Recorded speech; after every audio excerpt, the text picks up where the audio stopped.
মহানগৰীৰ বশিষ্ঠত শিশু শ্ৰমিক উদ্ধাৰ কৰা হয়। বশিষ্ঠ আৰক্ষী আৰু শিশু সুৰক্ষা গোটৰ অভিযানত উদ্ধাৰ কৰা হয়। ভেটাপাৰা বেলতলাৰ বিভিন্ন স্থানত চলাইছিল অভিযান। দোকান, গেৰেজ, ৱাশ্বিং চেণ্টাৰৰ পৰা উদ্ধাৰ কৰা হয় 13টি শিশু শ্ৰমিক। ঘটনা সন্দৰ্ভত শিশু সুৰক্ষা গোটৰ তৰফৰ পৰা এজাহাৰ দাখিল। আমি পুনৰবাৰ জনাইছো, মহানগৰীৰ বশিষ্ঠত শিশু শ্ৰমিক উদ্ধাৰ কৰা হয়। দোকান, গেৰেজ, ৱাশ্বিং চেণ্টাৰৰ পৰা উদ্ধাৰ কৰা হয় 13টি শিশু শ্ৰমিক। এই ঘটনা সন্দৰ্ভত শিশু সুৰক্ষা গোটৰ তৰফৰ পৰা এজাহাৰো দাখিল কৰা হৈছে।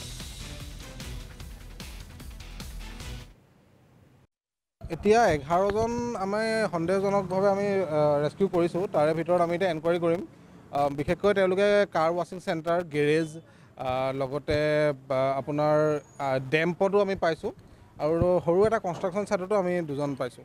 মানুহৰ ঘৰত আজি নাই, মানে যিহেতু আমি মানুহৰ ঘৰৰ পৰা ৰেস্কিউ কৰিবলৈ অলপ এটা বেলেগ এটা প্ৰচেছ থাকে, আমি এটা বেলেগ এটা প্লেনিং কৰি আহিব লাগে। আজি মেইনলি আমি এষ্টাব্লিছমেণ্টৰ পৰা ৰেস্কিউ কৰিছোঁ। জনসাধাৰণক এইটো ক'ব বিচাৰোঁ যে যদি আপোনালোকে দেখিছে যে ক'ৰবাত শিশু শ্ৰমিক নিয়োজিত হৈ আছে, তেতিয়াহ'লে আপোনালোকে 1098 যিটো নাম্বাৰ আছে, সেই নাম্বাৰটো আপোনালোকে ফোন কৰিব পাৰে।